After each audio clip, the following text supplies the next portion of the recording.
Happy Friday, everyone. It is November 8th, 2019, and you are tuning into the Five Starr Wrestling Report review series, the Friday edition, where each week on this channel we take a look at NWA Power, AEW Dynamite, and NXT on USA. If you are checking us out for the first time and you would like to keep posted with our weekly FSWR uploads, make sure you subscribe and click that little bell icon to keep notified of all uploads.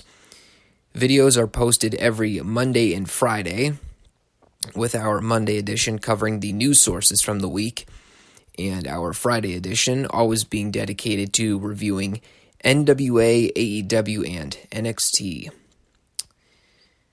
Got a lot to get into with this one, so let's dive right in, as per usual with these recap shows. Got my coffee, got my brain power, or at least whatever's left of it. So let's get going here.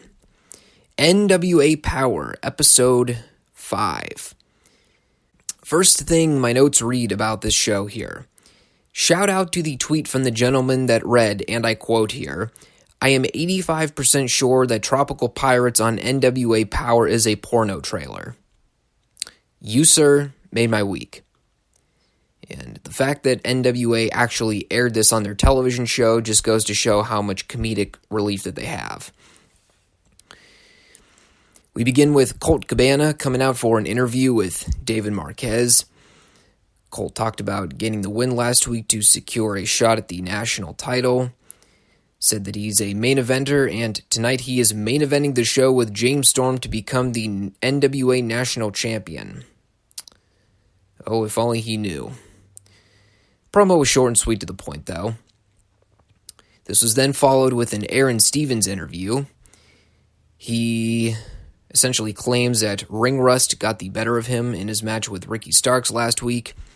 Says that he has gone to management and has requested a match befitting of traditional NWA rules, a stipulation that he was not aware of at the time, which turned out to be 2 out of 3 falls, spoiler alert. He then shares a Shakespearean quote, considering that Aaron is apparently the great-great-great-great-great-great-great-grandson of William Shakespeare himself, and the quote that he shares with us, "A man may die but once," and Aaron has decided to modify this quote to pay homage to his said great-great-great-great-great-great-great-grandfather, and Aaron's new quote is, "A man may fall but 1,000 times," which, if we are talking in professional wrestling terms, happens in virtually every match anyway, and that's all guys do is bump and fall over. I'll confess, Aaron Stevens is a very talented man. Shakespeare's quote is better. And then he says that if NWA does not honor Aaron's challenge, he will then take his Hollywood script and leave professional wrestling for good. They had an inset with Nick Aldis to hype up a parody video game called Retromania Wrestling, which just looked like one of those old school SNES games with the Road Warriors as the wrestlers that were shown in the graphics. Hey, I'll give it this. It looks a lot higher quality than WWE 2K20. Matthew Mims and Jordan Kingsley versus the Dawsons. Just a short squash match for the Dawsons to go over. They got the win with the double backdrop suplex.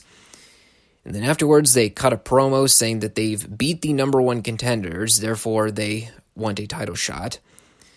This brings out Eddie and Homicide.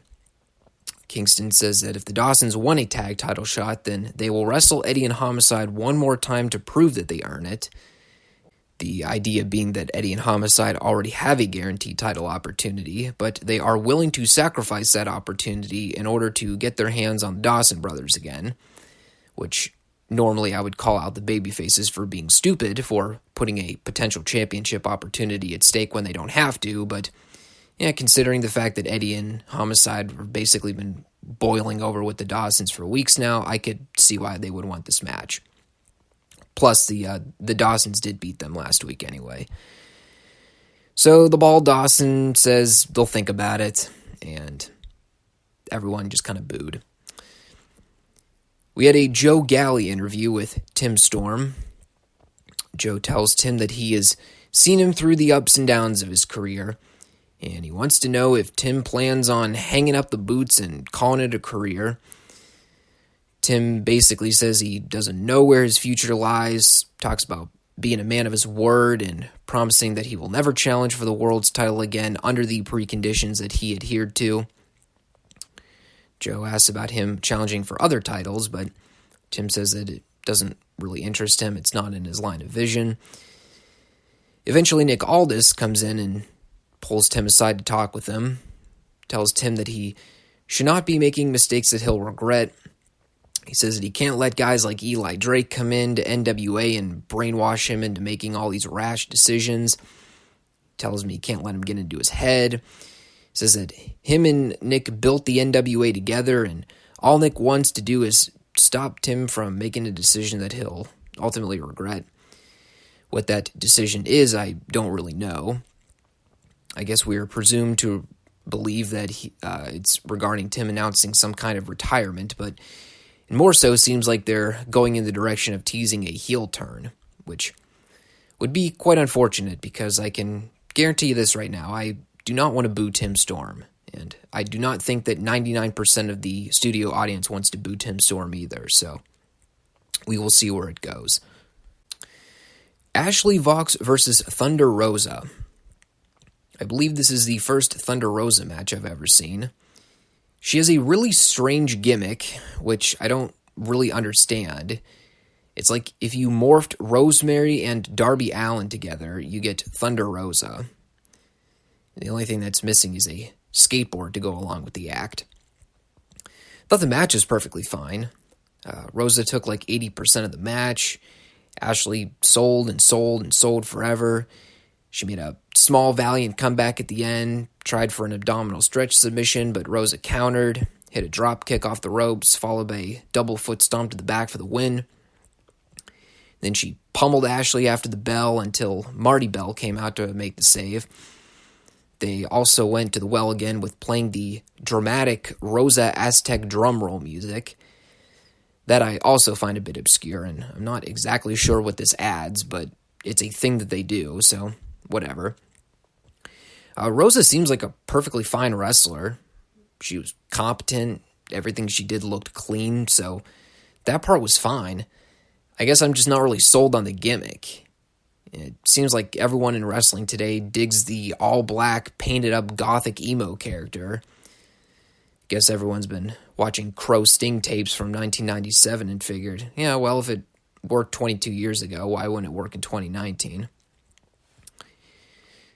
Anyway, after the break, Marty Bell was at ringside to do a promo. She talked about not knowing what Thunder Rosa's objective is or what she plans on doing, what she's about. Says that when her best friend Allison Kay said that she was not ready for a title shot, it got to her. Said she's been dealing with people not believing in her throughout her whole life. So this brought out Allison. She asked Marty why she could not confront her about this personally. Says that this is not Dr. Phil. And then in the greatest blindside attack I think I've ever seen, Rosa jumps Allison from behind, nearly kills David Marquez in the process, and she beats her up in the ring while Marty just kind of looks on in disbelief for a minute. Aztec drums included.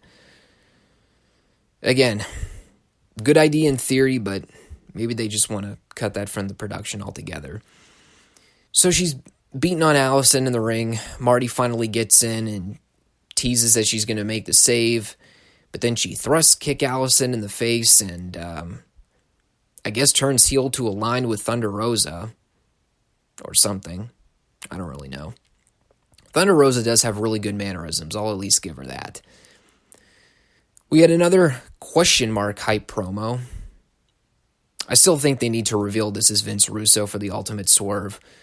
I mean, that and to film Jim Cornette having a conniption on camera. Both would be equally compelling television. Ricky Starks versus Aaron Stevens in a 2 out of 3 falls match. Swear to God, not making this up, Aaron Stevens comes out for this match, and as soon as he takes his robe off, I thought the dude was not wearing tights. Not kidding. I saw the pink knee pads and the white boots, and that was it. I thought I was going to be scarred for life. I mean, hey, NWA never said they weren't TV-14, but, even TV-14 has its limits. And by the way, I was not the only one that took note of the skin-wearing, or the flesh-colored tights, because Jim Cornette and Joe Galli also made mention of this and were equally as scarred. So they ring the bell. Aaron immediately charges Ricky and gets rolled up for a pin. This is then followed by Aaron rolling out of the ring and being admonished by a gentleman in the front row with a beard that informs him that's one. So they end up having a normal match during the second fall. Normal being actually working a semblance of a pro wrestling match. We did have a minute during this match where Joe and Jim were arguing over quotes from Charles Dickens and William Shakespeare. So apparently their childhood education was very on par with how public school system education goes in this country today, wherein kids are not really taught anything. Anyway, Starks ran wild for a bit, eventually got cut off for the heat. Starks did make a comeback at the end. He went up top for a missile drop kick, but Aaron sidestepped him. Aaron then tries to strike a pose in front of Ricky, but Ricky catches him and rolls him up with a victory roll to get the second straight fall and win the match. So they are continuing the Aaron Stevens sucks storyline.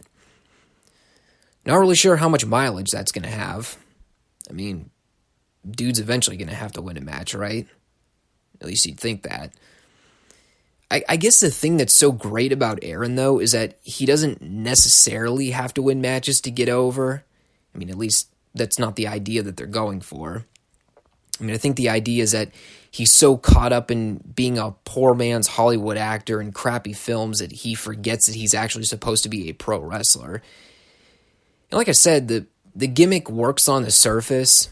I mean, it'll always work to get over with the NWA crowd.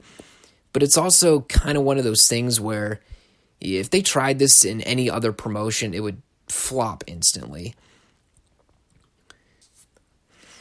Colt Cabana versus James Storm for the national title in the, quote, main event. Even though it wasn't really the main event, but we'll get to that in a sec. They had a good match, I thought. Eli Drake came out to accompany Storm for this match, which I found odd. And again, kind of plays into one of my ongoing criticisms with this show over the last few weeks now, and that being the inconsistencies with the face and heel dynamics.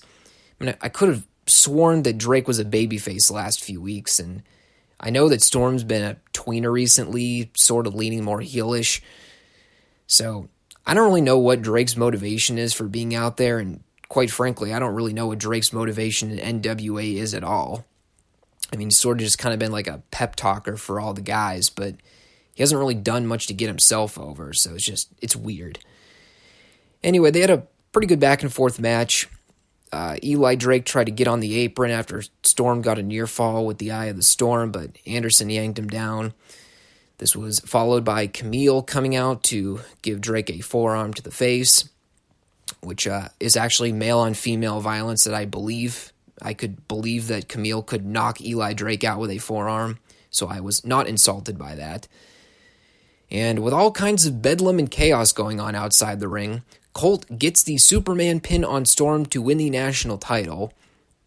And afterwards, Storm basically inferred that he's not finished with Colt yet. The Camille thing was interesting in the sense that, well, she just sort of appeared for reasons that weren't explained. I mean, I guess the idea is that over time it'll be revealed that Nick Aldis sent her out there to cause a distraction to cost Storm the belt. Although I'm not exactly sure how this would favor Aldis now, considering the fact that now Storm has a rationale to challenge for the world's title since he lost the national title here. I guess we're supposed to buy that the Cabana Storm feud isn't over yet, but I mean, haven't they been establishing that Storm is just using the national title as a ploy to get to the world title? I'm not even really sure why he would bother going after Colt now. I mean, he's already basically made his objective that he wants the world title, and now that he's not the national champion, he has a rationale to go for it. So, I don't know, the whole thing's weird. It's a game of connect the dots, so we will see where it goes. And then following this, the Dawsons come out and say that they are not waiting for their match with Eddie and Homicide. They want their match right now. So Eddie and Homicide eventually run out from the back and they ring the bell for the match. We had all four guys brawling early on. Eddie ended up getting cut off and worked over for the heat. He hit an STO on a Dawson brother to get the hot tag to Homicide. We had a series of turnbuckle clotheslines from Homicide. Wild cards ended up coming down, but Homicide gave the Dawson brother a dropkick onto both of them.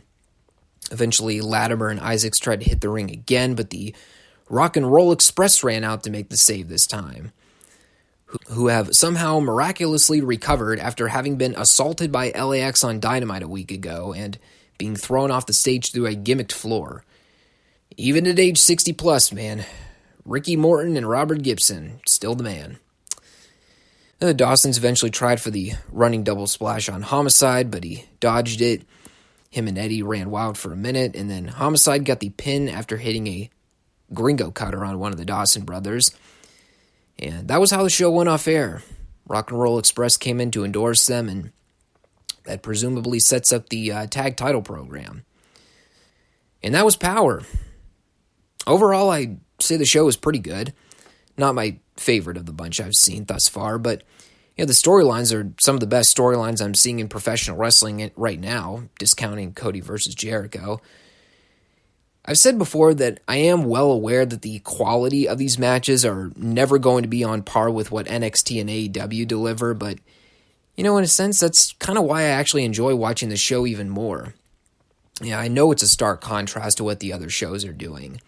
NXT and AEW are focused on delivering a more ring-based, action-packed product, and NWA's trying to go the other way with it. But it's not unintentional. They're doing this on purpose in order to try and be different. Still presenting wrestling, but not trying to have guys break their backs to get over every night. So I can at least appreciate that. There is that lingering skepticism of how long is the niche of the product going to last before it wears off and starts to become less meaningful. And I think it's a good question. I don't really know the answer to that. I guess as long as people are reacting and they're delivering something that isn't accustomed to what we normally see in modern pro wrestling, I think there's always going to be that group of older school fans that'll keep watching and stay invested, myself included. But we shall see. All right, moving along here. AEW Dynamite from November 6th, 2019 from Charlotte, North Carolina, I believe. What a crowd, by the way. It was a really good crowd tonight. Pac versus Trent in the opener. Kind of an odd matchup. I will at least say that out of the best friend trio, I would much rather see Trent wrestle than Chuck or Orange Cassidy. The match ended up being pretty good until the completely screwed up finish. I'll get to that in a sec. We had chants of Pac you suck. It was actually kind of weird the way they laid the match out because Pac took like 80% of the action here. Trent is just selling and selling and selling forever. Finally, Orange Cassidy gets in the ring and does the shin kick thing. Pac ends up giving him a boot to the head. And that is when Trent finally makes a big comeback and gets a couple near falls. The Orange Cassidy thing, I don't know. I'm not saying that I'm already fed up with the act, but there's only so many ways that you can do the shin kick spot without it getting very old very rapidly. And I was afraid that this was going to happen when I talked about them signing Cassidy in one of my older FSWR editions. I said a guy like Orange Cassidy is the kind of guy that you want to use in spurts without overexposure, because an act like that can get very old if there's no innovation with the character. And I'm already kind of getting a burnout factor with him in the sense that, he's been doing the run-in shin kick thing for a while now, but that's really all he does. That in the spot where he dives through the ropes with his hands in his pockets. He does the kicks behind the ref's back, and the wrestler no-sells it and then kicks him in the face. And I understand AEW is trying not to insult our intelligence with it. I mean, if they did this stuff with Orange Cassidy that we've seen them do on the indie circuit, it'd be preposterous. So I understand why they're doing this kind of stuff with him now. But at some point, the character has to evolve into something else. Otherwise the whole thing just feels like a waste of an investment. I'd still like to see some kind of promo package with a backstory. I mean, even if you want to make the whole thing a comedy, go for it. Just, dude doesn't have to talk if you don't want him to. Have Trent and Chucky cut promos to put Orange Cassidy over. I don't know. All I can say is that the shtick gets over with the new crowds, but at some point they're going to have to try something else with him. Because there's only so many ways that you can do this gimmick before it just kind of wears off. Anyway, the match is going perfectly fine. Pat gives Trent a brainbuster on the outside. He goes up to hit the Black Arrow, and I don't know what the hell happened here, if Trent forgot that he was supposed to kick out or what, but Pat goes for the cover. The ref counts 2, and then he just stops. Trent's shoulders are on the mat. They're not up. He's just laying flat on his back with his shoulders pressed, and the ref just stopped counting. I was like, are we doing a heel turn? Is that where we're at here with AEW already? We're already doing referee heel turns? God, that's the last thing we need is a Nick Patrick in AEW. So anyway, Pac's looking at him like, dude, what the hell are you doing? And then Pac just puts Trent in the brutalizer and wins. So I don't know what the hell the problem was here, but it looked really Bush League on camera. Some major miscue, but it was what it was. Afterwards, Pac cut a promo on Hangman Page. Says he heard his challenge and his naughty swear word, and at Full Gear, he's going to make an example out of him again. So, judge the match as you will. Good match, horrible finish. We had Cody come out for an interview with Tony Schiavone. I know, deja vu, right? By the way, it should be noted that whoever had the sign with the drawing of Jim Ross that read, "That's good sauce," shout out to you, friend. So he cuts a fiery, passionate babyface promo on, a whole mesh of topics. Talks about having to hear the criticism of being a wrestler and a managing executive at the same time. Says that every time he thinks about his title match with Jericho, he can't help but think about the attachment of being in a managerial position too, and the fact that Jericho's called this out. And then he informs us that if he does not beat Chris Jericho at Full Gear, he will never challenge for the AEW World title again. Says that Jericho makes fun of Cody for having a silver spoon in the business, all the while Jericho is the son of a famous hockey player. Says Jericho surrounded himself with a bunch of young guys because Jericho finally realizes that this business doesn't need him as much as he needs the business. And when Cody wins the title on Saturday, the Elite is going to eat the Inner Circle alive. This is the best promo I've heard in professional wrestling all year. And I will continue to reiterate this for as long as this continues to be an insufferable anchor on the other product. I love hearing guys talk and sound genuine in their delivery. The bottom line is that Cody Rhodes proved right here, in this very segment, you do not need 1,300 scriptwriters to come up with 5 minutes of overwritten dialogue to get a guy over. If you know you can talk, if you have a guy that you know can get over with a microphone, you give him a mic, you let him go out there, and you just let the guy talk. I watch some of these old NWA and WCW shows from back in the day. I watch guys' promos from the territory days. Some of the best promos that you could find on the internet. And the more and more I watch them talk, it's like the less and less I become concerned about them stumbling over words or losing their train of thought midway through. Because you know what? At least I believe that what they're saying is real. When I hear Bullet Bob Armstrong say he's going to tear Jim Cornette limb from limb, I believe that. Could you imagine if Smoky Mountain Wrestling tried to script out a Bob Armstrong promo from the 90s? Holy crap, that would be insufferable. So I'll tell you what. I don't like everything about AEW's product, but I will take their promo delivery over WWE's promo delivery any day of the freaking week. Dark Order versus Private Party, where the winners are added to a three-way at the pay-per-view featuring SoCal Uncensored and the Lucha Brothers for the tag titles. Did I get all that? The fat guy in the Dark Order is finally wearing a top. Thank you. Also, Isaiah Cassidy apparently has a gimmick now where he squeals to the top of his lungs during an offensive run. No thank you. Anyway, I think I figured out which guy in Private Party is which now. Mark Quinn is the guy with the highlights, and Isaiah Cassidy is the one without the highlights. It only took me like 6 months to figure this out, but I think I finally got it. All the while, I watch NXT every week, and we are going on a year straight now. I still have no clue which guy is Cutler and which one is Blake in the Forgotten Sons. I've gotten Jackson Riker down pretty well now. The other two, not so much. But I think I finally got the names down here with Private Party. So, steps in the right direction here for AEW. They had a pretty old school standard tag match.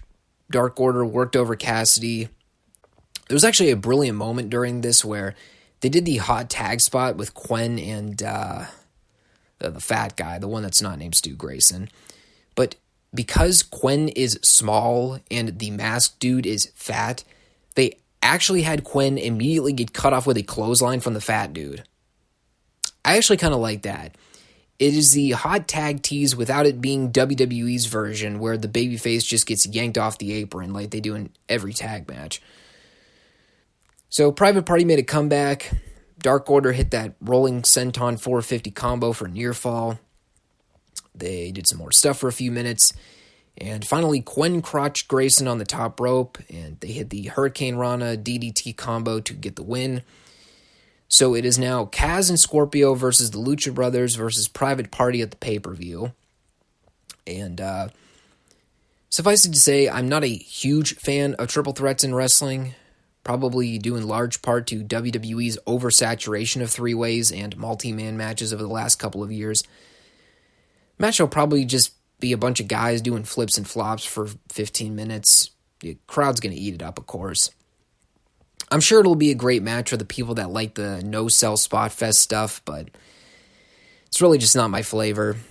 Maybe they'll surprise me and work a real tag match at the pay-per-view, but I'm not giving my hopes up. Then we had the greatest thing in the history of wrestling, and surprise, surprise, it involves Chris Jericho. It is a complete parody mockery of the Cody promo package from a couple weeks back. Jericho's sitting there at a staff meeting table. Guevara walks in with a couple of different bottles of bubbly. He's asking which one they should drink, and they do the audio desync to show that Jericho's not really paying attention to what Guevara is saying. And then Jericho gets up and kisses him on the head. They also had inset promos from all the Inner Circle guys putting over Jericho, including a promo from Virgil, which they could not call him here. They had several Jake Hager shots where he just stood there and breathed. They had a promo from a woman named Patricia who had a subset under her name that actually read, and no, I am not making this up here, Jericho's aunt's best friend from church. She also informed us that Jericho is going to beat the SHIT out of Cody at the pay-per-view. Jericho, all the while, is sitting in a bathtub, spitting bubbly out. Of course, he's got his hat and his shades on because he's a fantastic bad guy. I cannot do this promo justice, everyone. If you did not see it, go find it and watch it. I guarantee you it's on YouTube as we speak. The only problem with it was that it was such a hilarious spoof promo. I think I was intended to boo Chris Jericho at the end of it, but I do not want to boo Chris Jericho. Like, obviously, they want us to hate Jericho more for parodying something that Cody was taking very seriously a few weeks back, but because Jericho is so funny, I could not help but love every bit of this and love Jericho even more by the end. I mean, Jericho's got the Ric Flair heat, wherein it's like no matter how hard he tries to be a bad guy, the people just don't want to boo him because he's such a legend. This is my second favorite thing on the program. This and the Cody promo, by far. And once again, Cody and Jericho proving to be the best two parts of the show by a country mile. Jamie Hayter and Emi Sakura versus Shauna and Riho. Nitpick question. It's not important or anything, but I'm just curious. Why does Emi have the Freddie Mercury gimmick with the microphone if her theme music does not have lyrics? Better yet, here's a follow-up question. Why does Emi have a Freddie Mercury gimmick when her theme music and her mannerisms are based off of a 1977 singles hit from Queen? The musician in me is asking these questions. And I'm also asking these questions because the gimmick doesn't really get over. Just something I noticed. It's a weird dynamic with AEW's women's division. The people really like Riho. They really like Britt Baker.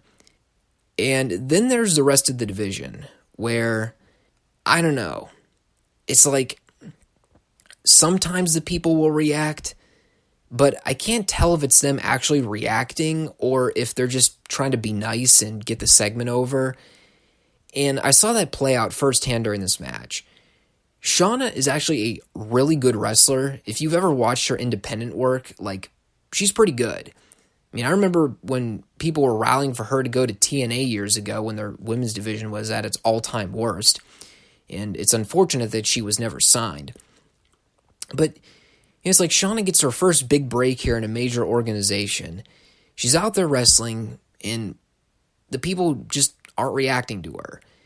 And when the heels are on offense during the match, the people aren't really reacting to them either. I mean, yeah, they'll boo occasionally, but it's not like the passionate boos or the passionate cheers. It's just kind of like, okay. Building up to the finish anytime soon. Now, you can probably argue that part of the problem might be that AEW has never given us any kind of promo package or backstory footage for any of these women, so it's no wonder no one's reacting to anybody but Riho. But it just baffles me that there's like two women in AEW that people care about right now, and the rest of the division is just kind of there. Match was fine. I mean, much like the women's match from last week, it probably went like 5 minutes too long. I mean, they definitely lost the crowd toward the end there. And the match did kind of end up turning into girls just doing moves on each other with no transition in between. But the action was fine for the most part. Riho sold for a while. Emi and Jamie worked her over. Shauna got a hot tag and ran wild. She did a crossbody dive onto the heels on the outside. They did some near falls at the end, and then Riho and Emi traded pinfall attempts before Emi finally cradled Riho and won. So Riho has taken her first pinfall loss in AEW, and this presumably sets up Riho versus Emi down the road. My guess would be for the pay-per-view, although I don't ever recall them actually announcing it during the card rundown. If they did, I completely missed it. We then follow this up with another Brandy Rhodes promo package. This time she's sitting in a chair with a glass of wine. She's basically ranting about people disowning her for being just a pretty face instead of a wrestler. Talks about dreams and nightmares and night terrors in the form of Awesome Kong. And that was pretty much it. The story is that Brandy is pissed that everybody thinks she sucks, so she's going to have Awesome Kong wreak havoc on her behalf. How this makes Brandy a better professional wrestler, I have no idea. Just, it's a weird dynamic they're playing with right now. Brandy is married to arguably the hottest babyface in professional wrestling right now, and meanwhile, her character is the dark cult-like witchcraft performer, and, well, she has virtually no attachment to Cody altogether. I don't get that. Is that intentional? Like, are we supposed to forget that Brandy and Cody are husband and wife? We're just supposed to count them as their own separate entities? I don't get what they're going for here. Brandon Cutler versus Shawn Spears. They had a boring squash match. They did some stuff for a couple minutes, and then Spears won with a Death Valley driver clean. Afterwards, Shawn grabbed a chair and tried to beat Cutler down, but Joey Janela ran down to make the save. And yes, for the record, following a segment last week wherein Cody implied to the world that there are no invisible walls between the ring and the outside, Joey Janela runs down to chase off Shawn, and then Janela stands in the ring with a chair, having to pretend like there is an invisible wall that prevents him from just chasing after Shawn backstage. That part I did not like. All I can really say about this segment was that if NXT does not win a quarter in the ratings, I'd be shocked. Hangman Adam Page and Kenny Omega versus Sammy Guevara and Chris Jericho. So just in case you need a Rosetta Stone or something to figure this plot line out, Chris Jericho is facing Cody at the pay-per-view. Kenny Omega is facing Jon Moxley at the pay-per-view. Hangman Page is facing Pac at the pay-per-view. And Sammy Guevara is just here. And in order to build up hype for those 3 separate singles matches, they do a tag team main event on the Go Home show featuring none of these men squaring off in any capacity. Quite strange. I do think the Inner Circle need a collective theme song at some point. There's just something very unfitting about guys in a faction coming out to their own theme music. I mean, if we're supposed to buy that these guys are a cohesive unit, they need some kind of single theme to come out with together. Just small nitpick that I noticed. Match was good. Yeah, they kept Jericho and Omega away early on to keep that feud fresh. Faces controlled the action early on. Hangman got worked over for a heat sequence. Omega got a hot tag. He and Guevara had a little fun exchange. Omega did a couple suicide tope teases onto the heels, but got cut off by Hager behind the ref's back. It broke down into bedlam at the end. There was a very scary spot during the closing moments where Omega went to launch Guevara over the top rope, and Jake Hager barely got into position to catch him. Almost ended in catastrophe. And then finally, Hangman Page is on the apron. Jericho takes the ref, and then Pac runs down and kicks Page in the groin so that Jericho can hit the Judas effect and score the win. So they do the brawl sequence afterwards. There were a million things going on here. Cody ran down, heels fled. MJF came down with a chair and took out the heels, threw Jericho back into the ring with Cody. They had a 10-second scuffle, as my notes read here. Cody laid out Jericho at the crossroads. This was then followed by Jon Moxley coming out from the crowd with his barbed wire bat to confront Omega. Cody and Jericho continue their brawl on the outside. This was followed by LAX running down to get the jump on Omega and Moxley, so that fight never happened. So the Bucks ran down to make the save. Everyone brawled up the ramp. Nick Jackson did a big senton onto everyone from atop the entrance tunnel. It was actually great, too, because Jericho is the last guy to come in and help catch Nick after the dive, but Nick ends up taking out everybody but Jericho. So then to try and sell it like he actually got hit, Jericho just runs over and shoves the cameraman down. I laughed at that. And more brawling, more screaming, more pull-aparts. Finally, the show goes off air with the faces and heels having a big stare down from opposite ends of the ramp, with the baby faces standing at the top of the ramp. Very apropos. That was a lot of crap to keep track of. And, well, it was impactful. I'll give it that. I've said in previous AEW recaps that I think they should be cautious not to overdo the brawling stuff at the end of every program. I mean, we've seen, 3 or 4 shows now end in massive chaotic brawls. We're only in week 6, right? I mean, at some point, this is going to lose momentum. So I really think they need to budget how often they do these show-closing brawl segments. Once a month, okay, that's fine. But when you start doing these things week after week after week after week, it's not going to have the same effect after a while. Especially when the whole thing just comes off exactly how every WWE brawl ends up. Faces and heels come out in very choreographed sequences to join a brawl that was started. There's a bunch of fake-looking punches and kicks, with the cameramen being sure to film how fake these punches and kicks look. There's the evidence somebody does a big dive onto a crew of guys that are conveniently standing around like a football huddle. Then there's a bunch of referees and ring security trying to separate everybody. Then the wrestlers have to pretend like they can't just steamroll through security and referees when most of them outweigh them by at least 40 to 50 pounds. And then there's the big stare down to close out the show. I know I'm kind of going on a tangent here, but these show closing brawls for AEW have been very formulaic over the last month plus. Not that they've been bad, just formulaic is the best way that I can term it. If you're going to do them, I think you need to present them differently from how WWE does it. Get the cops involved. Have wrestlers get arrested and hauled off in police cars if you're going to do this kind of stuff. Put over the story that nobody can gain control of the show, so you have to bring in extra enforcement to, fix the issue. Have wrestlers tear up ring crew or brawl out into the parking lot, light fires. I don't know. Just don't be so WWE about it. That's all I want. And don't overdo the brawls either, please. All right, NXT from November 6th, 2019.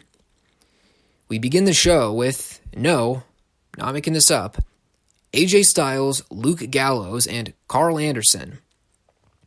Yes, 3 Raw talents showed up on NXT to invade the show, and, well, that's primarily what the show was built around. AJ, Gallows, and Anderson showed up to NXT to beat up the roster for invading their home turf on Monday, and I have no idea what the point of it was aside from that.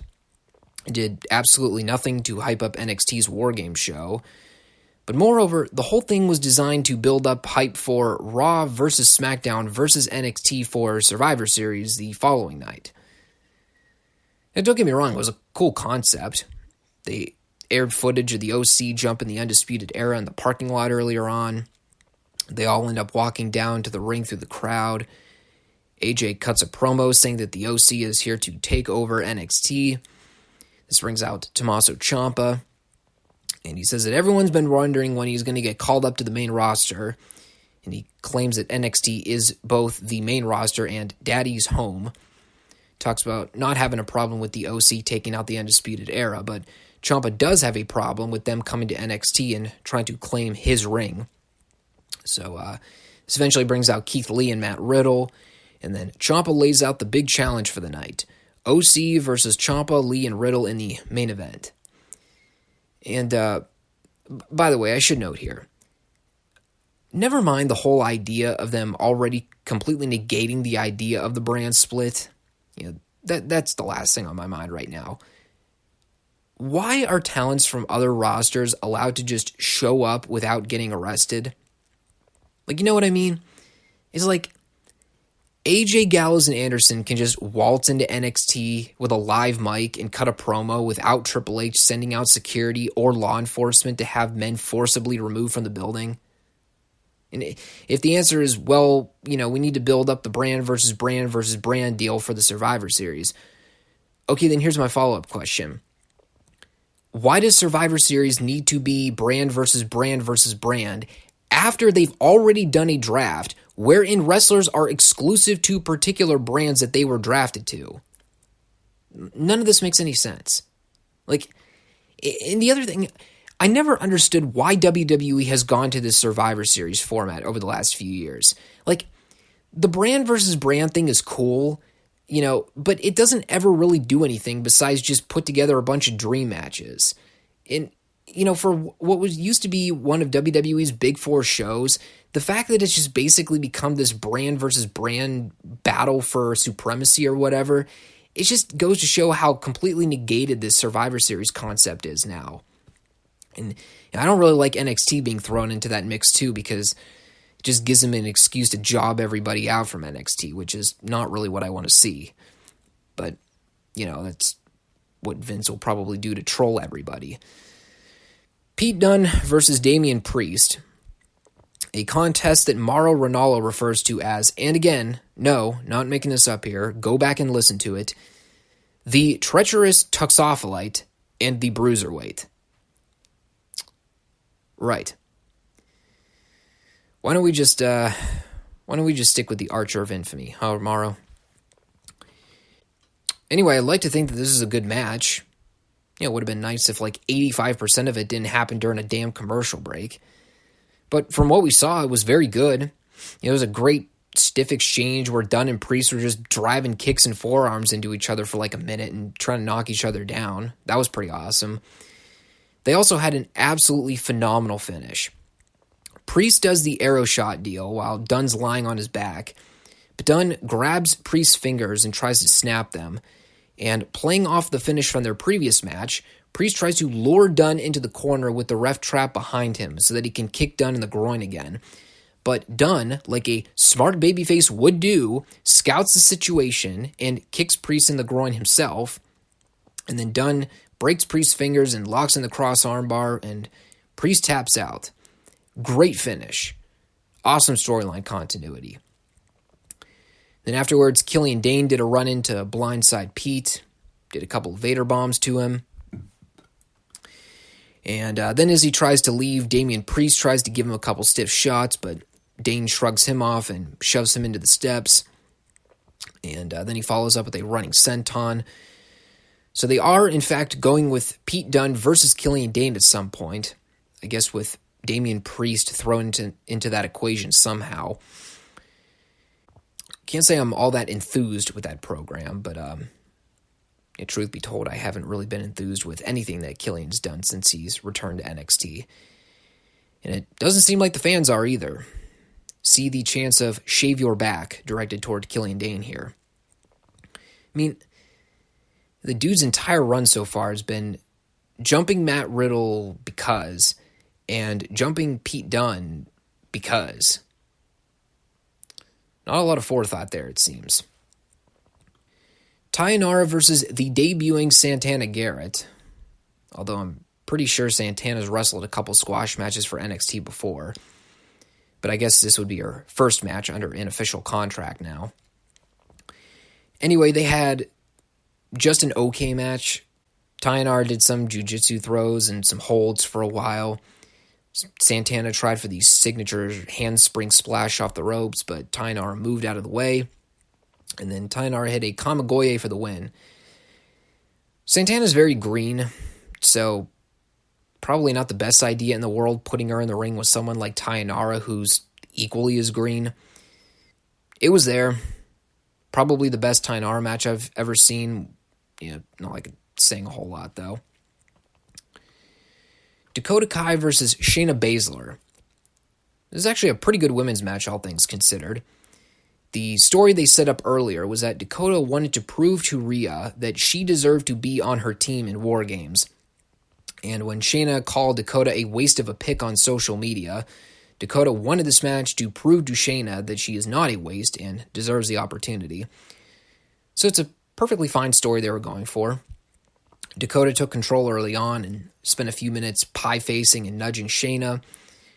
Shayna cut her off and worked over her bad ankle for a while. And then eventually Shayna locks in the Karafuda clutch and Dakota taps out. And then they do the women's brawl afterwards. All the faces and heels get into a big scuffle.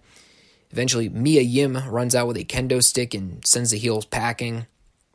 And, that was pretty much that. So Dakota's turning heel, right? I mean, it makes the most sense, doesn't it?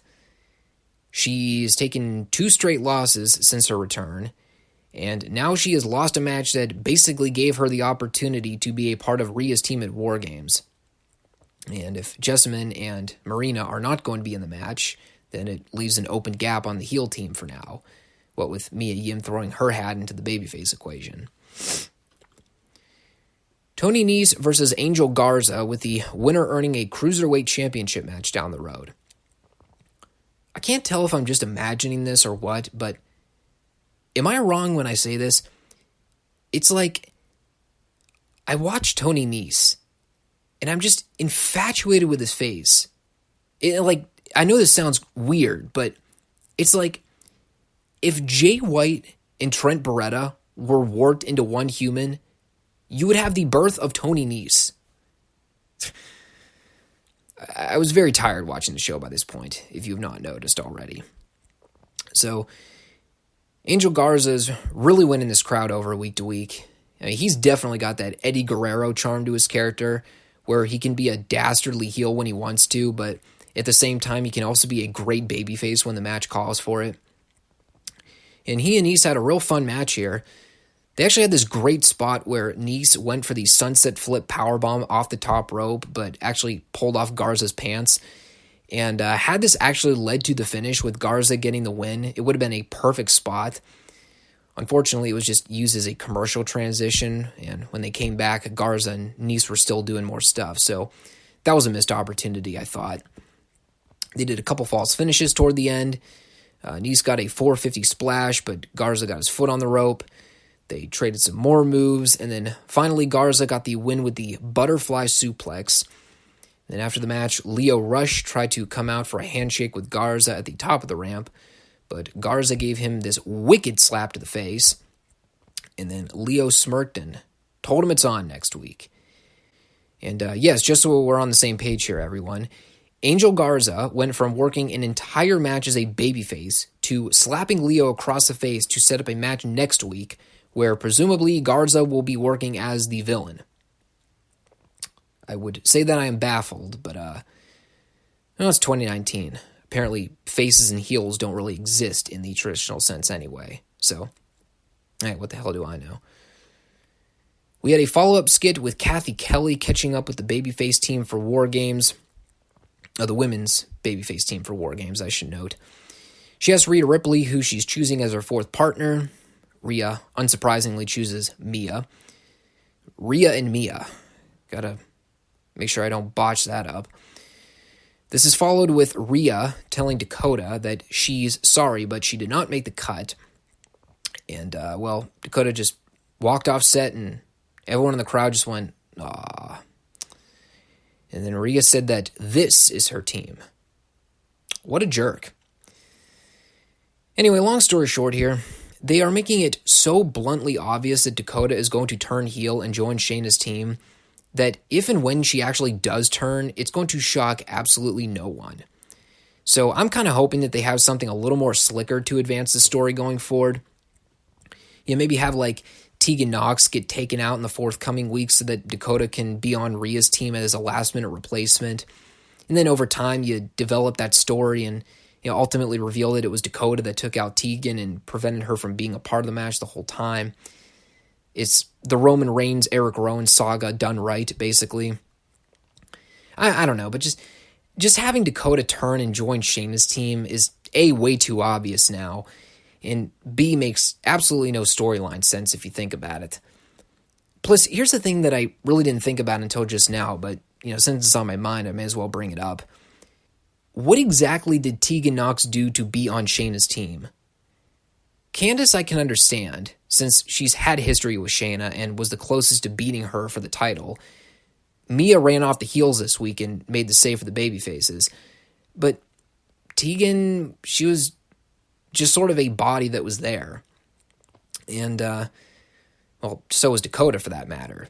But, Dakota wanted to at least prove that she was a worthy partner by beating Shayna, and she failed. But they never really explained why Tegan is a worthy partner. Didn't she and Dakota just lose a women's tag title match a week ago?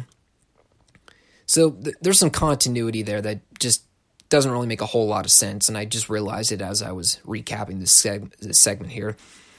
But if the idea is that Tegan's a plot device to get Dakota in the match and set up a longer-term program with Dakota's heel turn, then I can buy why Tegan is in this Wargames match right now. But still, though, I like what they're doing with it. In his previous weeks where they just kind of set this match up with girls coming out to brawl with each other with no real story explanation, at least they're trying to do something with a story here. So I'm interested to see where it goes. So good. Isaiah Swerve Scott versus Dominic Dijakovic for a match that no one had any reason to care about at all. I thought they actually had a hell of a match here. Scott pretty much dominated Dijak for the most part, got a lot of offense on him, a couple big near falls, and finally Scott went to put Dijak away with one of those spinning heel kick moves, but Dijak caught him up in the burning hammer and hit Feast Your Eyes for the 3. That was pretty much it. Fun little match, even though there weren't really any match implications here at all. I can't say that I was a particular fan of them no-selling each other's offense for a bulk of it, but that's what the people want to see, I guess. Sue me for being old school, what can I say? I do presume this will all lead to them announcing Dijakovic as the final partner for Team Ciampa at Wargames, but I guess we shall see. And in our main event, the OC versus Matt Riddle, Keith Lee, and Tommaso Ciampa. So in this match, we have the original club versus the original bro. They did some early ringside brawling before the bell. Everyone got the jump on one another. They worked over Ciampa for the heat. Finally, Riddle gets one of the best hot tags you will see in a WWE ring all year. I cannot even remember the last time I saw people get into a hot tag like this. Riddle ran wild. Keith Lee ended up coming in and hitting a sequence of moves, including this amazing pounce onto AJ, which also took out the referee. It was the greatest thing I've ever seen in my life. Everybody looked awesome in this match. It was by far the best AJ Styles match I've seen in God knows how long. Concurrently, probably the best Gallows and Anderson match I've seen in a long time, too. There was a really horrific-looking spot at the end where Riddle tried to leap over the top rope onto everyone and barely cleared the ring, almost decapitated himself. That looked horrible. And then finally, Ciampa goes to hit AJ with the fairy tale ending, but Finn Balor's music hits. Balor comes out and lays out Riddle with the 1916, this not being a disqualification somehow. And this time, Balor was also sure not to drop the dude directly on top of his head, so thank you, Finn. So AJ and Balor had a little Bullet Club sign exchange. AJ goes to hit the Styles Clash on Ciampa, but Adam Cole runs in and takes out AJ. He gets the last shot on Ciampa, and then the show ends with him and Balor smiling at one another. I guess still doing the tease of where Balor's allegiance really lies. And that's how the show ended. No finish. Just a very bizarre angle wherein the invading force from another brand comes in to work a 6-man tag, and by the end of the show becomes completely inconsequential. Clever booking, I guess? I don't know. All the while, I still have no idea what the deal is with Balor's heel turn. It's interesting. I'll give it that. It is very interesting. The other thing is, I'm still kind of torn on what I think they should do for Wargames. Right now they kind of have a 4-on-4 idea going with Undisputed Era versus Ciampa, Lee, Riddle, and some fourth partner to be announced, presumably Dijak. But it's you also kind of have Gargano and Balor hanging in the wings, and you're already doing the storyline teasing that Balor's joining the Undisputed Era. I'm wondering if they should just make it a 5-on-5. I guess there's kind of the appeal of wanting to see a 1-on-1 match with Gargano and Balor, and, they could always do that if they wanted to, but based on the storyline direction they've been going, it looks like they're trying to do some kind of 5-on-5, so we'll see where it goes. Like I said, the storylines in NXT right now are really good, so I don't have anything to complain about right now. The Wargames matches are coming together really well. All right, everyone. That'll close out this review series edition. Once again, check us out every Monday and Friday for new uploads on this channel. Make sure you subscribe, comment, and rate these videos so that I can get your feedback on everything. Let me know what you thought of all 3 shows, if you watched all 3 shows. And if there's something else on your mind that I did not dive into at all, or didn't dive into all that heavily, let me know. It'd be great to get your feedback. Until Monday, everyone, I'll see you soon.